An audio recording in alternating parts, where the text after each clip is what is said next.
Haven't done a video in a couple of days. Well, 2 days and shit. But, okay.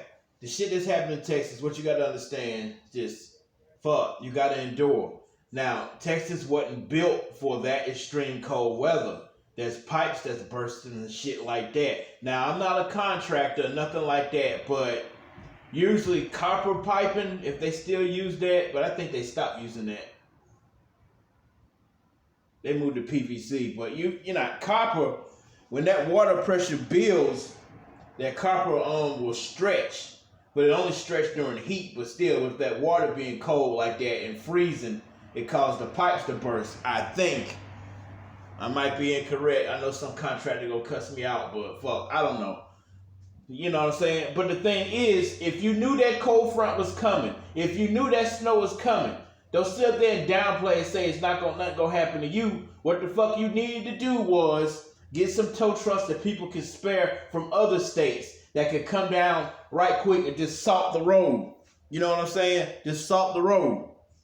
Then you get your resources together and try to get some for, you know, for local use and start scraping the streets and shit. See what I'm saying? Snow can happen any fucking where. You're not invincible. Hell, it snows in California. Some parts. Just like the California fires.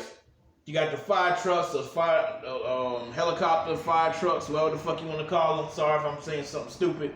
They, you know, pre-treat the shit to stop it from spreading.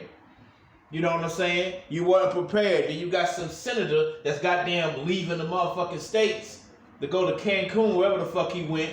Now he having fucking remorse of fucking going. You know what I'm saying? Look, the thing is, if you're going out to Cancun, right? When you come back, you got to quarantine for 14 days, right? You didn't want to face the situation, so you tuck your tail between your legs like a scalded dog and run down to Mexico, wherever you went. Because my kids said I needed to go. Man, fuck that. Now, I'm not spewing fake news. It's what came out of his fucking mouth. My daughter wanted me to go. During a motherfucking tragedy like that, it's your job to take care of the citizens in Texas. Not just run. That's a coward. You ain't want to face cold weather. You know, you ain't really, you know, endured and experienced anything like that. So you want to be a motherfucking coward and run. See what I'm saying? They should impeach his fucking ass for that shit. Yeah, but yeah, I was listening to one of my homegirls that I follow on social media. She told me when she tried to call, see if they call it a state of emergency. No, they're not calling it a state of emergency. It's just snow. Now, I'm not talking shit about Texas, but fuck, y'all horribly unprepared. You know what I'm saying? And the stuff that y'all panicking about, acting crazy about, I'm like, hell, North Carolina, we about to get some snow. I'll probably give it another about 2 days. We gonna get what the fuck y'all getting, but you know, we prepare for it. You know, when I start seeing salt trucks going up and down the damn street, laying down that salt so it don't just stick to the concrete, you know it's about to be a big one, especially if you see a truck go down like every 15 minutes. I mean, in New York, same thing. We prepare. Nobody's laughing at you. I'm not laughing at you. That can happen to anybody. But then y'all panicking and not thinking. I mean, much as y'all be on social media down there, fuck, check some shit out. Hey, if you know that cold front coming, like next time you be prepared, buy yourself a kerosene heater. You know what I'm saying? Kerosene don't, diesel freezes. Kerosene, gasoline don't freeze like that. Now, make sure you get kerosene, K1 kerosene, not gasoline, okay? Kerosene burns slower. It's combustible, but not as combustible as fucking damn gasoline. If I said that right. That's all you gotta do. So that way you can take care of your heating and your cooking.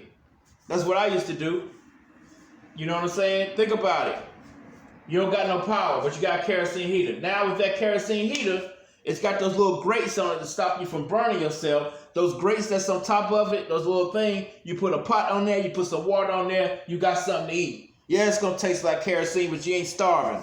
Okay? Yes, it's going to taste like kerosene, but you ain't starving. You know what I'm saying? But you got to get somebody to watch it. If you going to sleep, have somebody stay up so that way that you don't, no flames or no embers or whatever goes out. You got to keep that wick wet with kerosene, because if it dry out, it's gonna be hard for you to restart it. Okay, kerosene is much cheaper than gasoline. Okay, but I strongly suggest if you have a kerosene heater, you're in an apartment complex, make sure you crack a window or something like that, so that way those fumes just don't fill the house. Now, here's the thing: all y'all have to get in one room, like the living room, or a room with not that much ventilation. Well, ventilation. Sorry.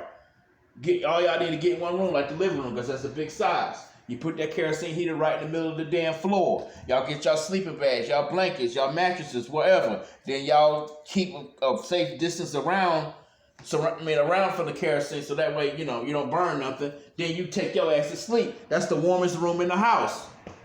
Okay? There's those little things where you can plug your cell phone to it. You grind it.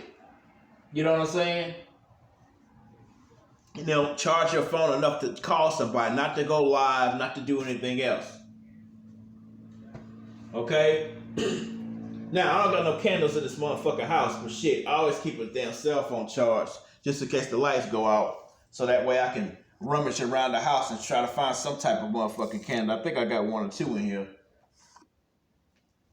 Okay? Oh, my window's frozen. If you know that there's snow coming that night, get you a blanket that you don't use and put it across that windshield. That keeps the windshield from cracking from all that ice. So when you go out in the morning, all you got to do is get an ice scraper to the side of it, take it, and take the sheet off. And just take the ice off. That way it'll save your windshield. Don't throw water on it. That'll shatter that glass. Don't throw water on the windshield. That will shatter that glass. Anyway, just giving you some information, Texans. Y'all get through this shit. And that's the bottom line, because Stone Cold says so. You son of a bitch.